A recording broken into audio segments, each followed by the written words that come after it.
Guys हम हमारे daily life में इस प्रकार के सेंटेंसेस की बहुत यूज करते हैं जहां पर हम कहते हैं कि अंग्रेजी बोलने की आदत डालो, जल्दी उठने की आदत डालो, किताबें पढ़ने की आदत डालो।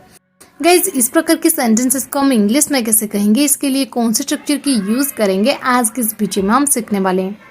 आपने नोटिस किए होंगे इन सभी सेंटेंसेस में एक चीज कॉमन है, वो है आदत डालो या फिर आदत डालना। आदत डालना इसके लिए हम इंग्लिश में क्या यूज करते हैं, इसके लिए हम इंग्लिश में फ्रेजेस करते हैं get into the habit of, get into the habit of, और you can use develop the habit of, develop the habit of, और you can use another phrase that is get used to, get used to। चलिए इसका complete structure देख लेते हैं। Structure में पहले आपको यूज कर देने gate into the habit of, या फिर डेवलप द हैबिट ऑफ, या फिर गेट यूज टू। इसके बाद वर्ब के साथ आईएनजी फॉर्म और लास्ट में अदर वर्ड्स। चलिए कुछ एग्जांपल्स लेते हैं ताकि आपको ये स्ट्रक्चर और भी अच्छे से क्लियर हो जाए।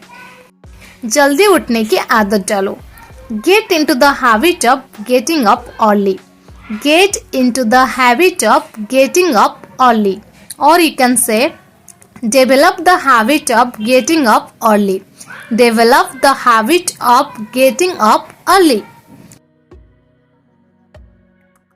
किताबें पढ़ने की आदत डालो, get into the habit of reading books, get into the habit of reading books, or you can say develop the habit of reading books, develop the habit of reading books। पैसे बचाने की आदत डालो, get into the habit of saving money, get into the habit of saving money, or you can say develop the habit of saving money, develop the habit of saving money।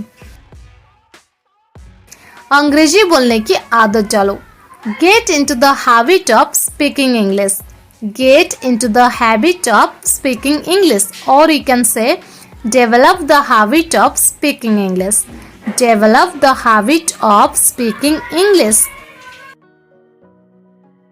जल्दी सोने की आदत डालो, develop the habit of sleeping early, develop the habit of sleeping early,